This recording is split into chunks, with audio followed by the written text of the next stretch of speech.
शारदा गणपति गुरुभ्यो नमः।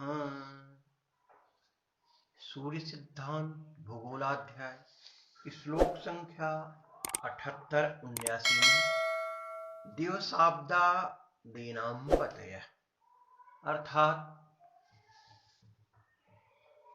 दिनपति मासपति आदि जानने की रीति। श्लोक इस तरह से है। मंदा दधः क्रमेण स्युश्चतुर्था दिवसाधिपा वर्षाधिपतयस्तद्वत् तृतीया परिकीर्तिता ऊर्ध्वक्रमेण शशिनो मासानामधिपाः अस्मृता होरीसाः सूर्यतनयात् अधोऽधः क्रमशस्तथा। दिनाब्दमास होराणाम धीपा न समा कुतः। इस बात का विवेचन करते हुए यहाँ पर बताया गया है कि ग्रहों का कक्षाक्रम क्या है, एक दूसरे से सभी समान क्यों नहीं है, इस बारे में एक विस्तृत विवेचन आपके सामने हम प्रस्तुत कर रहे हैं। यहाँ पर जैसा बताया गया है श्लोक संख्या 78 में, शनि से नीचे का चौथा ग्रह क्रमानुसार दिनपति और तीसरा ग्रह वर्षपति होता है। चंद्रमा के से ऊपर के ग्रह क्रमशः मासपति तथा शनि से नीचे के ग्रह क्रमशः होरापति होते हैं। इस बात को बताते हुए दोनों श्लोकों के बारे में यद्यपि पूरी चर्चा मुख्य रूप से मध्यमाधिकार में भी की जा चुकी है, इसलिए यहाँ पर उसका विस्तृत विवेचन आवश्यक नहीं है। कुछ आवश्यक बातों को हम आप लोगों के बीच में रख रहे हैं। जैसा कि कहा गया है, पूर्वोक्त कक्षाक्रम दिवसादि के स्वामियों का ज्ञान किस तरह से किया जाए, तो यहाँ पर यदि हम देखते हैं शनि के क्रम को, शनि को सबसे ऊपर रख के उनके क्रम को देखते हैं, तो यहाँ पर शनि, उसके बाद जो एक श्लोक है यहाँ पर आद्यौ शनि बुधस्तस्मात् ततो भौम ततो रवि ततो शुक्र, माफ करिएगा श्लोक गलत हो गया यहाँ, आद्यौ शनि गुरुस्तस्मात् ततो भौमः ततो रवि ततो शुक्रः बुधस्तस्मात् ततो इंदुरिति स्फुटम्। इस क्रम में जब हम देखते हैं तो सबसे ऊपर जो ग्रह है वह शनि ग्रह होता है, और शनि के बाद आगे क्रम को यदि चौथा देखते हैं तो उसके चौथे क्रम पर सूर्य आता है, और सूर्य से चौथे पर देखते हैं तो चंद्रमा आता है। इसी तरह से पुनः चंद्रमा से गिनने पर चौथे नंबर पर भौम आता है, और भौम से फिर आगे चौथे नंबर पर बुध आता है। बुध के बाद यदि क्रम से गिनते हैं तो चौथे नंबर पर गुरु आता है, और गुरु से क्रमानुसार गिनने पर चौथे नंबर पर शुक्र आता है। तो इस तरह से हम कह सकते हैं शनि से क्रमानुसार यदि गिना जाए और चौथे नंबर पर जो ग्रह हमें प्राप्त होता है वही वाराधिपति होता है।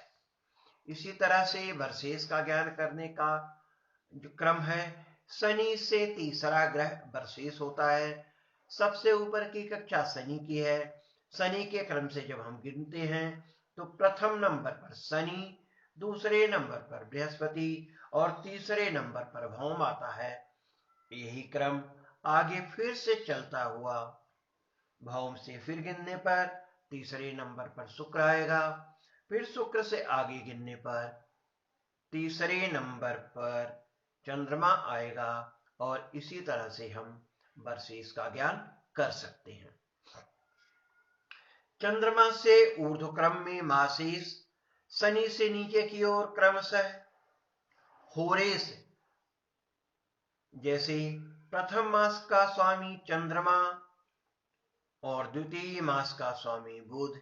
अब चंद्रमा से क्रम गिनने के बाद जिस तरह से क्रम यहाँ पर बना हुआ है, तो यहाँ पर चंद्रमा से ऊर्ध्व क्रम से मासेस 4 शनि के नीचे की ओर क्रमशः होरेस होता है, अर्थात प्रथम मास का स्वामी चंद्रमा, द्वितीय मास का स्वामी बुध, तृतीय मास का स्वामी शुक्र, चतुर्थ मास का स्वामी सूर्य, पंचम मास का स्वामी, इस तरह से क्रमानुसार गिनने पर आगे की तरफ हम इसको देख सकते हैं।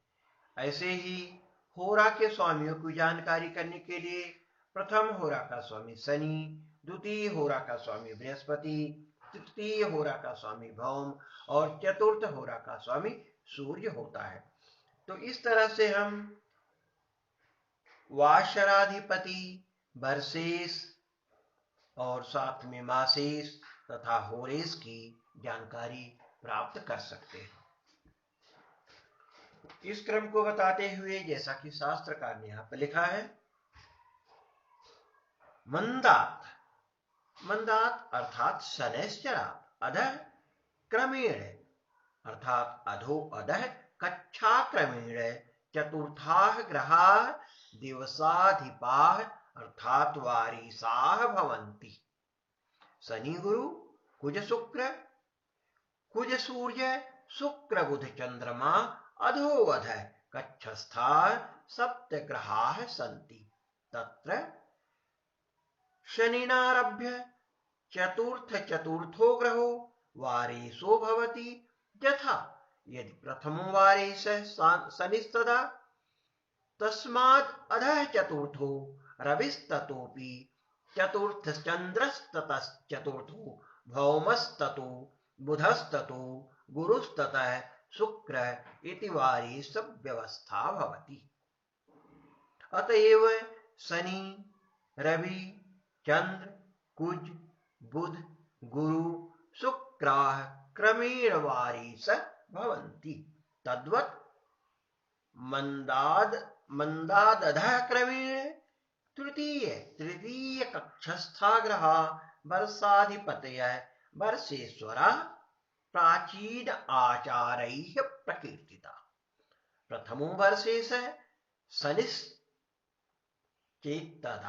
तस्मात् तृतीयः कक्षस्थो भौमो, तृतीय वर्षे तस्मादपि तृतीय शुक्रः तृतीय वर्षेश एवं अग्रेपि।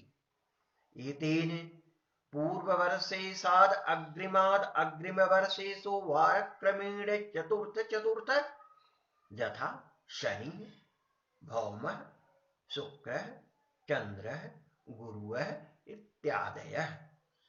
शशिनः चंद्राद ऊर्ध्वक्रमेण अर्थात ऊर्ध्वोर्ध्व कक्षा क्रमेणांतरिता एव ग्रहा मासानां 30 रविसावन दिनात्मकानां अधिपाः अर्थात स्वामिनः अर्थात मासेश्वरा भवन्ति। प्रथम मासः पतिश्चन्द्रश्चेत्तदा तदूर्ध्वकक्षस्थो बुधो, द्वितीय मासा पतिस्ततः शुक्रस्ततो रवि, कुजो गुरुः शनिश्चेति। एवं चंद्र, बुध, शुक्र, रवि, कुज, गुरु, शनि क्रमेण मासेश्वरा भवन्ति।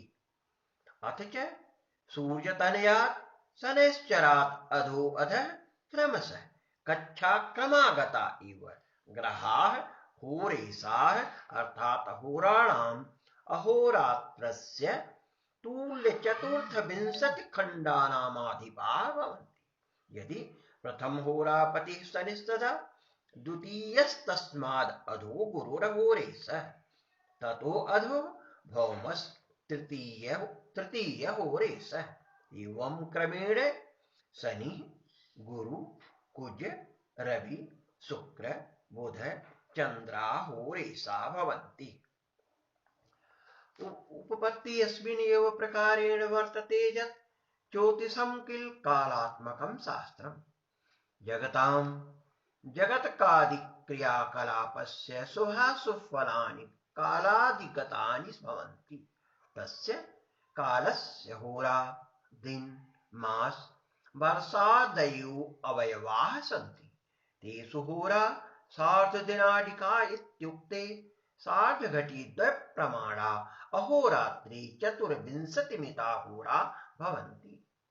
अथ च होरेति लग्नं भवनस्य चार्थम् इति बाराहोक्ते राशिर्नामार्थावयवाः किल होरापदवाच्या। अतः क्रांतिवृत्ते मेषादिराशि क्रमेण ऊर्ध्वा अधः संस्थया होराणाम एव स्थिरितः कक्षास्थग्रहेषु सर्वोर्ध्वकक्षास्थग्रहा एव प्रथमहोरेशः उपयुक्तस्तेन सर्व ऊर्ध्वोर्धस्थः सन् प्रथमहोरेस्ततो अधो कक्षाक्रमेण ग्रहा द्वितीयादिहोरेशा भवन्ति। अतः उपपन्नम होरेशाः सूर्यतनयादिति।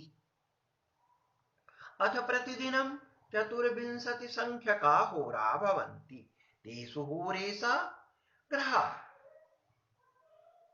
सप्ताको होरा संख्या सप्तभक्ता 24/7 शेषं त्रयस्तेन प्रतिदिनं त्रयो होरेशाः गताः भवन्ति। तद अग्रिमदिने चतुर्थो ग्रहो हि प्रथमहोरेशाः भवति। प्रतिदिनमेवं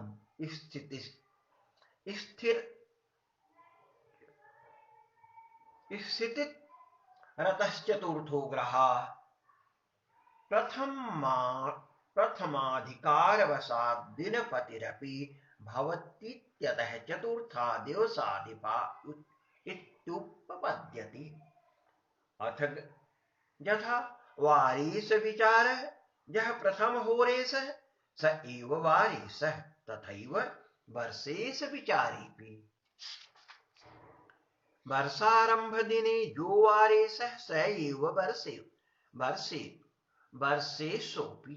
अतः सावन वर्ष दिन संख्या सप्तभक्ता अर्थात 63 भक्तः सप्ताह अर्थात 360 को भाग देने से शेषम त्रयस्तेन प्रतिवर्षम त्रयो गता वारेशा। अग्रिमाशाद आरंभे वारेस्तु गतवर्षेशा चतुर्थो ग्रहो भवति। चतुर्थो ग्रहः अधो अधः कक्षाक्रमेण तृतीयो भवति।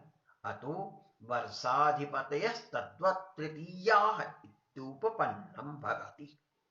अथ च मासारंभादिनो जो वारेशः स एव मासेश्वरोऽपि भवति। 30 दिनात्मके मासे सप्तभक्ति शेषं द्वौ अतः प्रतिमासं गतवारेशौ द्वौ अग्रिममासेश्वरस्तु गतमासेश्वराः तृतीयो भवति। स च कक्षाक्रमेण ऊर्ध्वोर्धः संस्थायाः संभवति। अतः ऊर्ध्वक्रमेण शशिनो मासानामाधिपाः अस्मिता इत्युपपन्नम्। यहीं पर कक्षाक्रम वारिस और होरापति का विचार कैसे होता है इस क्रम को समाप्त करते हुए सूर्य सिद्धांत भूगोलाध्याय श्लोक संख्या 80 की चर्चा अगले एपिसोड में की जाएगी। तब तक के लिए शुभम भूयात्। पुनः मिला मैं। धन्यवाद।